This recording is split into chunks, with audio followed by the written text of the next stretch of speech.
ओम शांति 2/10/2021 प्रातः मुरली। ओम शांति। बाप दादा मधुबन। बाबा कहते हैं, मीठे बच्चे, अब इस मृत्यु लोक का अंत है, अमर लोक की स्थापना हो रही है। इसलिए तुम्हें मृत्यु लोक वालों को याद नहीं करना है। प्रश्न है, बाप अपने गरीब बच्चों को कौन सी स्मृति दिलाते हैं? बाबा का उत्तर है, बच्चे, जब तुम वाइसलेस पवित्र थे तो बहुत सुखी थे। तुम्हारे जैसा साहूकार दूसरा कोई नहीं था। तुम अपार सुखी थे। धरती आसमान सब तुम्हारे हाथ में था। अब बाप तुम्हें फिर से साहूकार बनाने आए हैं। गीत है, नयनहीन को राह दिखाओ प्रभु। ओम शांति।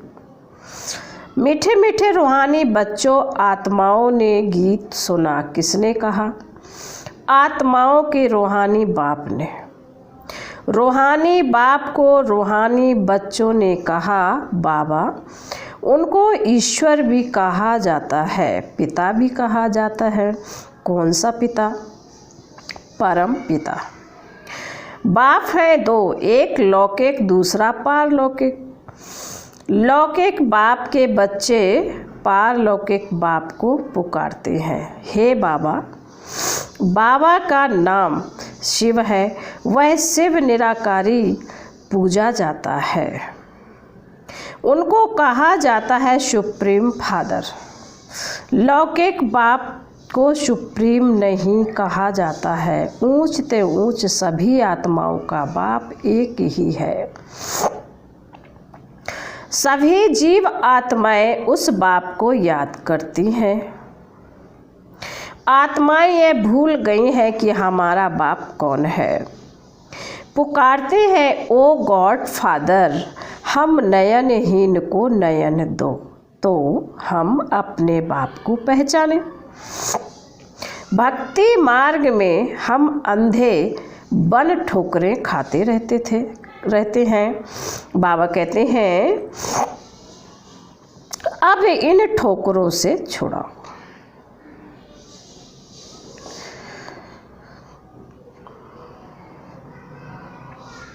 बाप ही कल्प कल्प आकर भारत को हेवन बनाते हैं। बाबा कहते हैं, पुकारते हैं, ओ गॉड फादर, हम नयनहीन को नयन दो, तो हम अपने बाप को पहचाने।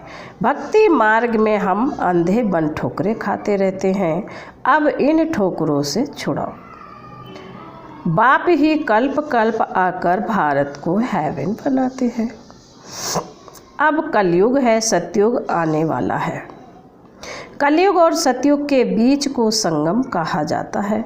यह है पुरुषोत्तम संगम युग। बेहद का बाप आकर जो भ्रष्टाचारी बन गए हैं, उन्हों को श्रेष्ठाचारी पुरुषोत्तम बनाते हैं। लक्ष्मी नारायण पुरुषोत्तम थे। लक्ष्मी नारायण की डिनास्टी का राज्य था। अब बाप कहते, यह बाप आकर स्मृति दिलाते हैं, तुम भारतवासी आज से 5000 वर्ष पहले स्वर्गवासी थे, अब नरकवासी हो। आज से 5000 वर्ष पहले भारत हेवन था। भारत की बहुत महिमा थी। सोने हीरे के महल थे, अब कुछ नहीं है। उस समय और कोई धर्म नहीं था। फिर सूर्यवंशी थे, चंद्रवंशी पीछे आते। बाप समझाते हैं, तुम ही सूर्यवंशी थे। अब तक लक्ष्मी नारायण के मंदिर बनाते रहते हैं, परंतु लक्ष्मी नारायण का राज्य कब था, कैसे राज्य पाया, यह किसी को पता नहीं। पूजा करते हैं परंतु जानते नहीं, तो ब्लाइंड फेथ हुआ ना। शिव की, लक्ष्मी नारायण की पूजा करते हैं, बायोग्राफी कोई नहीं जानते। भारतवासी खुद कहते हैं, हम पतित हैं, हे पतित पावन बाबा आओ। आकर हमको दुखों से रावण राज्य से लिबरेट करो। बाप आकर सबको लिबरेट करते हैं। बच्चे जानते हैं कि सतयुग में एक ही राज्य था। कांग्रेसी लोग अथवा बापूजी भी यही मांगते थे कि हमको फिर से रामराज चाहिए। हम स्वर्गवासी बनना चाहते हैं। अब नरकवासियों का क्या हाल है देख रहे हैं। इनको कहा जाता है हेल, डेविल वर्ड। यही भारत डीटी वर्ड था, अब डेविल वर्ड बन गया है। बाबा समझाते हैं तुमने 84 जन्म लिए हैं, ना कि 84 लाख। यह तो शास्त्रों में गफोड़े लगा दिए हैं। आज से 5000 वर्ष पहले सदगति मार्ग था। वहाँ न भक्ति न दुख का नाम निशान था। उनको सुख धाम कहा जाता है। तुम यहाँ पाठ बजाने आए हो। पुनर्जन्म 84 होते हैं, ना कि 84 लाख। अब बेहद का बाप आया है तुम बच्चों को बेहद का वर्षा देने। बाप तुम आत्माओं से बात करते हैं और सत्संगों में मनुष्य को भक्ति की बातें सुनाते हैं। आधा कल्प जब भारत स्वर्ग था, एक भी पतित नहीं था। अब एक भी पावन नहीं है। यह है पतित दुनिया। बाप समझाते हैं गीता में कृष्ण भगवान वाच लिख दिया है। कृष्ण भगवान नहीं है, ना कि उसने गीता सुनाई। यह लोग अपने धर्म शास्त्र को भी नहीं जानते, अपने धर्म को ही भूल गए हैं। धर्म मुख्य है 4। पहले आदि सनातन देवी देवता धर्म सूर्यवंशी, पीछे चंद्रवंशी। दोनों को मिलाकर कहते हैं देवी देवता धर्म। वहाँ दुख का नाम नहीं था। 21 जन्म तुम सुख धाम में थे। फिर रावण राज्य भक्ति मार्ग शुरू होता है। शिव बाबा कब आते हैं? जब रात होती है, भारतवासी घोर अंधियारे में आ जाते हैं, तब बाबा आते हैं। गुड़ियों की पूजा करते रहते हैं, एक की भी बायोग्राफी नहीं जानते हैं। भक्ति मार्ग में अनेक धक्के खाते हैं। तीर्थों पर जाओ, फेरा लगाओ, कोई प्राप्ति नहीं है। बाप कहते हैं मैं आकर तुमको ब्रह्मा द्वारा यथार्थ ज्ञान सुनाता हूँ। पुकारते हैं कि हमको सुख धाम और शांति धाम की राह बताओ। बाप कहते हैं आज से 5000 वर्ष पहले हमने तुम्हें बहुत साहूकार बनाया था। इतना धन दिया फिर कहाँ गवाया? तुम कितने साहूकार थे? भारत कौन कहलावे? भारत ही सबसे ऊंचे से ऊंचा खंड था। वास्तव में सबका यह तीर्थ है, क्योंकि पतित पावन बाप का वर्थ प्लेस है। जो भी धर्म वाले हैं सभी की बाप आकर सदगति करते हैं। अब रावण का राज्य सारी सृष्टि में है, सिर्फ लंका में नहीं। जब सूर्यवंशी राज्य था तब यह विकार नहीं थे। भारत वाइसलेस था, फिर विशेष है। सब नरकवासी हैं। सतयुग में जो देवी संप्रदाय थे वे फिर 84 जन्म भोग आसुरी संप्रदाय बने हैं। फिर देवी संप्रदाय बनने हैं। भारत बहुत साहूकार था, अब गरीब बना है, इसलिए भीख मांग रहे हैं। बाप तुम गरीब बच्चों को स्मृति दिलाते हैं कि बच्चे तुम कितने सुखी थे। तुम्हारे जैसा सुख किसी को मिल नहीं सकता। धरती आसमान सब तुम्हारे हाथों में था। शास्त्रों में कल्प की आयु लंबी बताकर सभी को कुंभकर्ण की आसुरी नींद में सुला दिया है। यह भारत शिव बाबा का स्थापन किया हुआ शिवालय था। वहाँ पवित्रता थी। उस नई दुनिया में देवी देवता राज्य करते थे। मनुष्य तो यह भी नहीं जानते कि राधे कृष्ण का आपस में क्या संबंध है। दोनों अलग अलग राजधानी के थे, फिर स्वयंवर के बाद लक्ष्मी नारायण बने। यह ज्ञान कोई मनुष्य मात्र में नहीं, सुप्रिचुअल नॉलेज सिर्फ एक बाप ही देते हैं। अब बाप कहते हैं आत्म अभिमानी बनो, मुझ अपने परमपिता परमात्मा को याद करो। याद से तमो प्रधान से सतो प्रधान बन जाएंगे।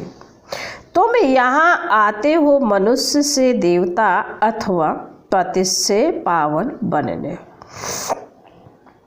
अब यह है रावण राज। भारत में रावण राज्य शुरू होता है।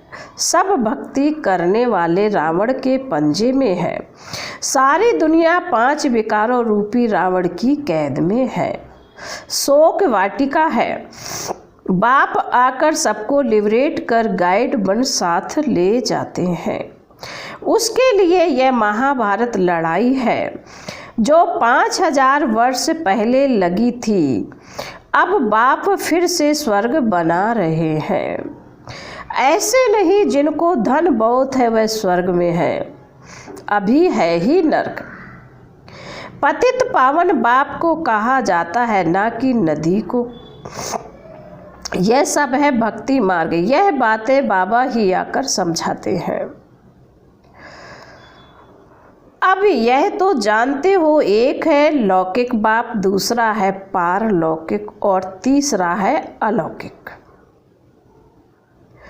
अब पारलौकिक बाप से बाबा ब्रह्मा द्वारा ब्राह्मण धर्म स्थापन करते हैं। ब्राह्मणों को देवता बनने के लिए राजयोग सिखलाते हैं। आत्मा ही पुनर्जन्म लेती है। आत्मा ही कहती है मैं एक शरीर छोड़ दूसरा लेती हूँ। बाप कहते हैं अपने को आत्मा समझ मुझ बाप को याद करो तो तुम पावन बनेंगे। कोई भी देहधारी को याद नहीं करो। अब मृत्यु लोक का अंत है, अमर लोक की स्थापना हो रही है। बाकी सब अनेक धर्म खलास हो जाएंगे। सतयुग में एक ही देवी देवता धर्म था। फिर चंद्रवंशी राम सीता त्रेता में थे। तुम बच्चों को सारे चक्र की याद दिलाते हैं। शांति धाम और सुख धाम की स्थापना बाप ही करते हैं। मनुष्य को सद्गति दे नहीं सकते। वह सब है भक्ति मार्ग के गुरु। अभी तुम हो ईश्वरीय संतान। बाबा से राज्य भाग ले रहे हो। यह राजधानी स्थापन हो रही है। प्रजा तो बहुत बननी है। कोटों में कोई राजा बनते हैं। सतयुग को कहा जाता है फूलों का बगीचा, अब है कांटों का जंगल। रावण राज बदल रहा है, विनाश होना है। यह ज्ञान अब तुमको मिल रहा है। लक्ष्मी नारायण को यह ज्ञान नहीं रहता, प्रायः लोप हो जाता है। भक्ति मार्ग में बाप को कोई भी यथार्थ नहीं जानते। बाप है रचयिता। ब्रह्मा विष्णु शंकर भी रचना है। सर्वव्यापी कहने से वर्षे का हक खत्म हो जाता है। बाबा आकर सबको वर्षा देते हैं। 84 जन्म वही लेते हैं जो पहले सतयुग में आते हैं। क्रिश्चियन लोग करके 40 जन्म लेते होंगे। एक भगवान को ढूंढने के लिए कितने धक्के खाते हैं। अब तुम धक्के नहीं खाएंगे। एक बाप को याद करो तो तमो प्रधान से सतो प्रधान बन जाएंगे। यह है यात्रा। यह है गॉड फादरली यूनिवर्सिटी। तुम्हारी आत्मा पढ़ती है। साधु संत कह देते हैं आत्मा निर्लेप है, लेकिन आत्मा ही कर्मों अनुसार दूसरा जन्म लेती है। आत्मा ही अच्छा व बुरा कर्म करती है। इस समय कलयुग में तुम्हारे कर्म विकर्म होते हैं, सतयुग में तुम्हारे कर्म अकर्म होते हैं। वहाँ विकर्म होता नहीं, वह है पुण्य आत्माओं की दुनिया। फिर बाबा कहते अच्छा, मीठे मीठे शिकिल दे बच्चों प्रति माता पिता बाप दादा का याद प्यार और गुड मॉर्निंग। रूहानी बाप की रूहानी बच्चों को नमस्ते। हम रूहानी बच्चों की रूहानी बाप दादा को याद प्यार गुड मॉर्निंग और नमस्ते। ओम शांति, ओम शांति, ओम शांति। धारणा के लिए मुख्य सार पहली पॉइंट है, बाबा कहते हैं एक बाप से बेहद का वर्षा लेना है, श्रेष्ठ कर्म करने हैं। जब बाप मिला है तो किसी भी प्रकार के धक्के नहीं खाने हैं। नंबर 2, बाप ने जो स्मृति दिलाई है उसे स्मृति में रख अपार खुशी में रहना है। कोई भी देहधारी को याद नहीं करना है। वरदान है, निमित्तपन की स्मृति द्वारा अपने हर संकल्प पर अटेंशन रखने वाले निवारण स्वरूप भव। वरदान का स्पष्टीकरण है, निमित्त बनी हुई आत्माओं पर सभी की नज़र होती है, इसलिए निमित्त बनने वालों को विशेष अपने हर संकल्प पर अटेंशन रखना पड़े। अगर निमित्त बने हुए बच्चे भी कोई कारण सुनाते हैं तो उनको फॉलो करने वाले भी अनेक कारण सुना देते हैं। अगर निमित्त बनने वालों में कोई कमी है तो वह छिप नहीं सकती, इसलिए विशेष अपने संकल्प वाणी और कर्म पर अटेंशन दे निवारण स्वरूप बनो। फिर बाबा ने स्लोगन में कहा है, ज्ञानी तू आत्मा वह है जिसमें अपने गुण व विशेषताओं का भी अभिमान ना हो। फिर मातेश्वरी जी के अनमोल महावाक्य, मनुष्य की एम ऑब्जेक्ट क्या है, उसे प्राप्त करने का यथार्थ तरीका। हर एक मनुष्य को यह सोचना जरूर है, अपनी अच्छी जीवन बनाने के लिए क्या उचित है। मनुष्य की लाइफ किसके लिए है, उसमें क्या करना है। अब अपने दिल से पूछें कि वो मेरी जीवन में परिवर्तन हो रहा है। मनुष्य जीवन में पहले तो नॉलेज चाहिए, फिर इस जीवन की एम ऑब्जेक्ट क्या है। यह तो जरूर मानेंगे कि इस जीवन को सर्वदा सुख और शांति चाहिए। क्या अभी वो मिल रही है? इस घोर कलयुग में तो दुख अशांति के सिवाय और कुछ है ही नहीं। अब सोचना है सुख और शांति मिलेगी कैसे। सुख और शांति यह दो शब्द जो निकले हैं वो जरूर इसी दुनिया में कब हुए होंगे, तभी तो इन चीज़ों की मंगनी करते रहते हैं। बाबा कह रहे तभी तो इन चीज़ों की मांगनी करते रहते हैं। अगर कोई मनुष्य कहे कि हमने ऐसी दुनिया देखी ही नहीं, तो फिर उस दुनिया को तुम कैसे मानते हो। इस पर समझाया जाता है कि यह दिन और रात जो दो शब्द है तो जरूर रात और दिन चलता होगा। ऐसे कोई नहीं कह सकते कि हमने देखी ही रात है तो दिन को मानूं कैसे। लेकिन जब दो नाम हैं तो उनका पार्ट भी होगा। वैसे हमने भी सुना है कि इस कलयुग से कोई ऊंची स्टेज भी थी जिसको सतयुग कहा जाता है। अगर ऐसा ही समय चलता रहे तो फिर उस समय को सतयुग नाम क्यों दिया गया। तो यह सृष्टि अपनी स्टेज बदलती रहती है, जैसे किशोर बाल युवा वृद्ध बदलते रहते हैं। वैसे सृष्टि भी बदलती रहती है। आज के जीवन और उस जीवन में कितना फर्क है, तो उस श्रेष्ठ जीवन को बनाने का प्रयत्न करना है। नंबर 2, निराकारी दुनिया, आकारी दुनिया और साकारी दुनिया का विस्तार। इस पूरे ब्रह्मांड के अंदर 3 दुनियाएं हैं। एक है निराकारी दुनिया, दूसरी है आकारी और तीसरी है साकारी। अब यह तो जान लिया कि निराकारी सृष्टि में तो आत्माएं निवास करती हैं और साकार सृष्टि में साकार मनुष्य संप्रदाय निवास करते हैं। बाकी है आकारी सूक्ष्म सृष्टि।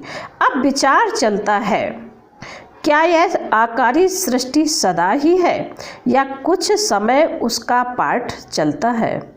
दुनियावी मनुष्य तो समझते हैं सूक्ष्म दुनिया कोई ऊपर है, वहाँ फरिश्ते रहते हैं, उनको ही स्वर्ग कहते हैं, वहाँ जाकर सुख भोगेंगे। लेकिन अब यह तो स्पष्ट है कि स्वर्ग और नरक इस सृष्टि पर ही होता है।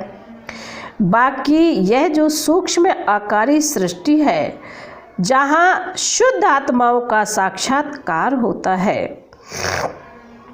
वो तो द्वापर से लेकर शुरू हुए हैं।